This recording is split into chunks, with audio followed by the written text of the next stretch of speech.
Good morning, my name is Sive. It's my channel, Stories and Sive. I am gonna do a little vlog this week because I have a very stressful work week.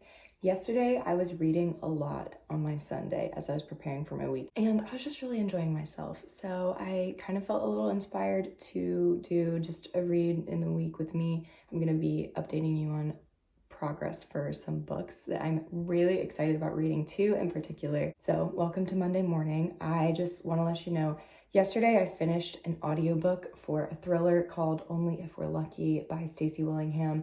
It was okay, but my next audiobook is actually going to be the new Ruth Ware, and I'm so excited to try that. I'll be starting that today during my workday. My physical read is a book I started last night called Summer Romance by Annabelle Monaghan. This is a story about a single mom whose summer fling, I guess, turns into something more.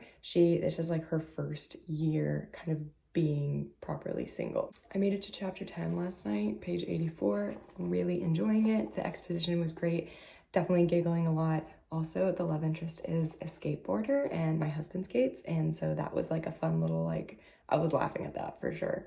So join me as I read through my very stressful work week, and I'm probably not going to talk too much about my work during this video. I'm going to use this as my outlet to remind myself that not everything about my life is about work. I hope you have a great Monday.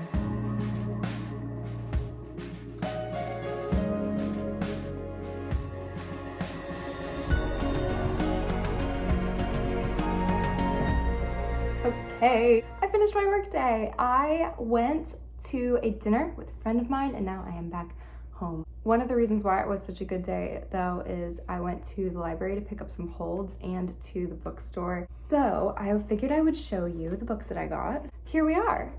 So let's start with the library stack first. My hack at the moment for reading is trying to be as mood ready as possible. I put on hold 3 books that I've been wanting to read.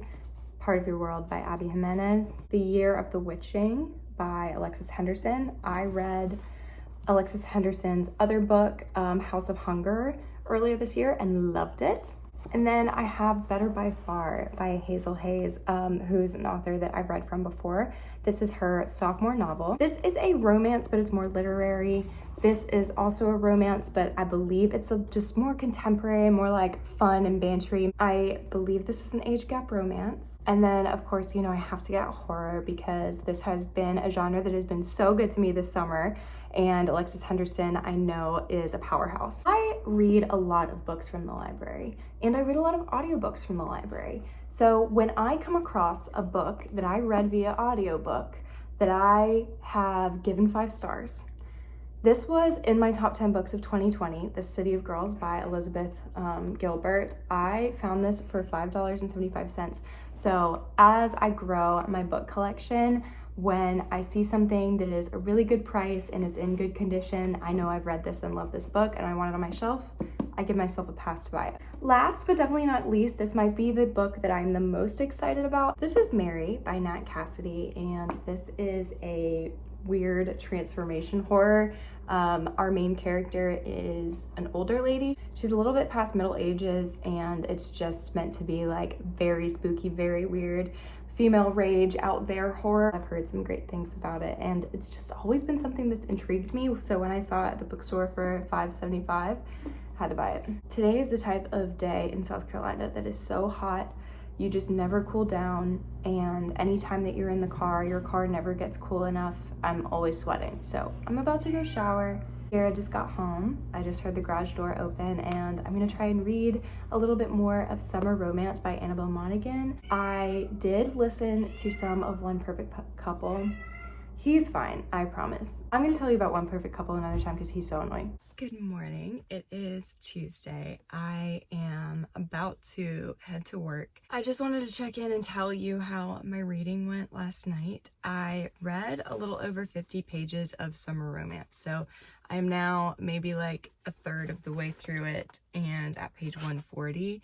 It is going really good. The main love interest, Ethan, is definitely like making it quite clear that like he's kind of letting her lead in like what she wants this to be, if she even wants it to be anything. But unfortunately, our main character is a single mom, and she is in the process of finalizing her divorce, and she has 3 kids. And this is the first like romance that I've read that has been that, in my mind, that's messy. It's not very straightforward, and I have no idea how a lot of these conflicts are going to get resolved. So I really like the love interest.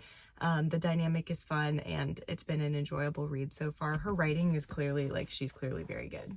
I made it to maybe 20% through One Perfect Couple. I was not able to listen to a whole lot during my workday, but I was driving semi a lot and just got a few hours into it. I go into thrillers blind these days because the shock factors just don't hit for me in the same way they used to, because I read a lot of thrillers, and when you read a lot of thrillers, the reveals and secrets like just don't hit as hard. They're not as potent anymore. So we've met our main character, who is a scientist, and her boyfriend of 2 years is an aspiring actor and gets an opportunity to go to this reality TV show competition called One Perfect Couple. And it's basically on an island. It's kind of Survivor style, but also like mixed with Love Island type of thing.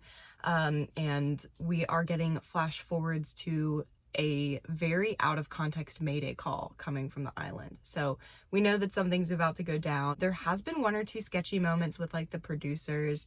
They are now on the island and they've signed the contract. They've met all the other couples. The exposition was fine. It wasn't like anything special. For context, I'm coming off of reading Middle of the Night by Riley Sager, which is a book I enjoyed a lot.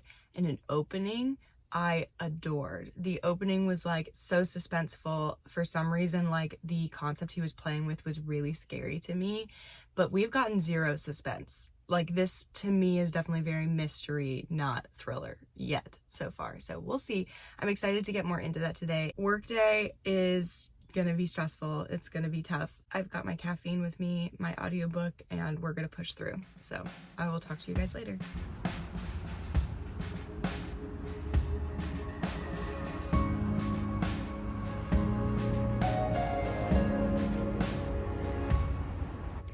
I finished my workday. I'm having a little bit of a time. I'm just really nervous. I feel very anxious about this meeting tomorrow. So let me tell you how my reading went today. I read so much of One Perfect Couple. I am close to 70% of the way through it. I probably read like half of the book today, which is great. Definitely like really intrigued by it and also disappointed at the same time. This is not a thriller. This is a survival story at best. There's not even a mystery. There's hardly any suspense. I mean, stuff about characters are getting revealed, but it's not like there is an actual mystery. There was a storm stranding them, and they are in survival mode and rationing water and rationing food, and all of the complicated society structure, human relationships are being explored, leader versus follower. If you've read any survival story, or even were forced to read Lord of the Flies like in school, I mean, that's the vibe. I'm disappointed, but I also really didn't have any expectations going in. I adore Imogen Church, who is the narrator of this audiobook. Yeah, that's it. I can totally see myself finishing that this week. The reason why I say this week is because I probably won't finish it tomorrow. I have my meeting that I'm very nervous about and just really trying to mitigate some anxiety at the moment. But One Perfect Couple is a really entertaining read right now. So I think that's as good as I can ask for. I already have my next one lined up that I'm so excited to read, that I'll talk to you about. Anyways, I love you guys. I will talk to you later and let you know of any reading progress I make. I probably am not going to be reading any physical pages tonight, so that's fine. Here we are again. Different morning, different neutral shirt, same car. I'm about to be on my way into work, and I have a really tough day ahead of me, so I just have my eye on tonight. Just pushing through and staying positive. I'm not sure how much audiobook listening I'm going to be able to get done today. Last I spoke to you, I was telling you a little bit more about One Perfect Couple, and I just want to reiterate that I am enjoying it. It's just not what I was like expecting, even though my expectations were like non-existent. The only thing that I expect when picking up a thriller is that it would be a thriller. And to me, this is a scary, like, survival situation, but it's more like a drama than a thriller. There's no mystery. Am I still enjoying it? Yes. Like, it's a good book, but it's just not a thriller in my opinion. I would love to read more of summer romance tonight, so we'll see. Sorry for another car update. I would have loved to show you my outfit. Maybe I'll do that when I get home. I feel like I look sick. Next time I talk to you, I might be like done with the thing that is making me so anxious, which is exciting. Anyways, I'll talk to you later. Well, what a day. I'm obviously home and my meeting went okay. It went good. I feel so relieved to have that done. There are some outstanding questions and things I'm gonna have to work on a lot tomorrow, but on my way home from work, I got in a fender bender, and this poor young woman was distracted and she bumped my butt, and we're fine and no one was hurt. No airbags even went off. She was going quite slow. It's hot out there in South Carolina, you guys. I'm just now home and showered. Jared is picking up Indian food for me because he knows I've kind of had a rough day, and he's a saint, so I'm gonna eat and then maybe get into reading. But as predicted, I didn't read anything during my workday.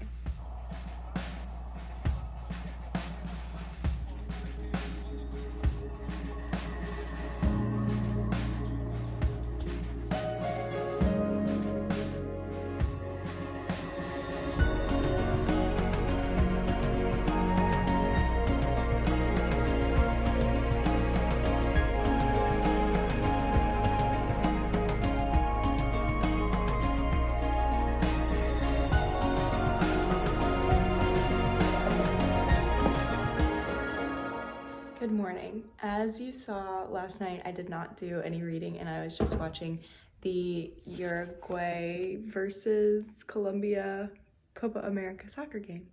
I had a good night. I was very drained after my day and I feel quite rested and ready to go into work. So I do plan on finishing One Perfect Couple today. I'm going to have more time to listen to that audiobook and I'm 75% of the way through it. When I was listening on my way into work, something really crazy was happening and I was already feeling anxious about the day, and I decided to stop listening to it because it was really intense and like something very scary was happening. So I was like, you know what? I don't need this extra anxiety in my life today. I'm going to go to work and I will let you know what I think of the ending of One Perfect Couple. Good morning. How are you? It is Friday and I did not check in with you pretty much at all yesterday. I did end up finishing One Perfect Couple. I really enjoyed the book. Now, I do have to make an addendum to my previous comments about the suspense factor. The suspense factor is there. It comes in maybe the last 25% of the book, definitely on the edge of my seat, really unsure how it was gonna wrap up, and it was brutal. I mean, like, Ruth Ware really put these characters through it. I think that I could recommend this, but I would recommend it as like a suspense survival story, not necessarily a thriller. There was like a slight reveal at the end, but it was really after everything plot-wise was all said and done and like the bed was made and it was just like, oh, here's this tiny piece of information that changes the context of one detail. It wasn't really that big to me. Ruth Ware's writing is great. Imogen Church, like I said, is a fantastic narrator, so I would say that I just in general enjoyed the reading experience. Last night I actually had my book club. I have joined a book club in person with some people who I really truly know through the book club, so they're not necessarily like friends I've known for years. We've just come together over our love of books, and that's a really interesting context to have a book club in. Like, we're not really chit-chatting about like life and shared memories and shared like interests other than books. We did that last night. Say hi, Jared. We did that last night, and then when I got home, I was really tired and I did just watch TV while Jared was gaming. Guys, this is the last day of my tough work week. I'm really proud of myself. I made it through. I have another meeting today. I think it will go fine. I'm less nervous about this one, and I'm just going to push through and see if I can set myself up for success in the beginning of next week. I've not read any more of Summer Romance. that's okay. Joe's taking out the trash because he's amazing. But before I go, I just wanted to tell you I have gone ahead and just started yesterday another audiobook. It is Ashley Winstead's most recent thriller release, The Darkest Hour, My Darkest Hour. Crap, I can't believe I don't remember what it's called. You'll see it on the screen here. This is the book. This is a gothic southern, it's gritty, it's like Louisiana southern vibes. Heavily religious connotation. There's like a very small town, and their Baptist preacher and the church is like really influential in the town. Like everything that runs by the police in this investigation where they've discovered the remains of someone in the swamp that is on the outskirts of their town, everything that comes up in the investigation is being run through the pastor. It's just like a really interesting conversation around like the separation of church and state, and the tone of it is just incredibly unique. I love this old Louisiana, like even the narrator has this lovely southern accent. We follow a main character. We have two timelines, one where she's 17 and something happens, and then one when she's 23 and all of these discoveries are being made by the police. So all that to say, I'm enjoying it, and I wanted to let you know that I'd started something new. I'm going into my work day, and we'll wrap up this video very soon. Love you.